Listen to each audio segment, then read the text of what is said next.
সোনা এখন আমার সোনা মেহেদি হয়েছে, মানে সোনার মা সোনাকে মেহেদি করে দিয়েছে। কিন্তু সোনা কোথায় যাবে মা বলো? কোথায় ঘুরতে যাবে? এখন বিকেল হয়ে গেছে, এখন এই বিকেলে আমরা ঘুরতে যাব।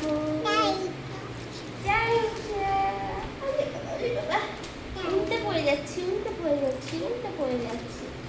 এই বিকেলবেলা আমার ছোট্ট বাচ্চা কোথায় ঘুরতে যাবে আমাকে বলো তো? দূরে দূরে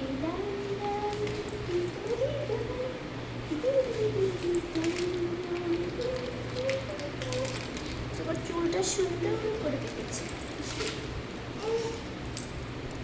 তোমার চুলকে বেঁধে দিয়েছে। এই বলো, তুমি কোন পার্লারে গিয়েছিলে চুল কাটতে? হ্যাঁ, ও মা পার্লারে। মা পার্লারে গিয়েছিল চুল কাটতে, মা পার্লারে।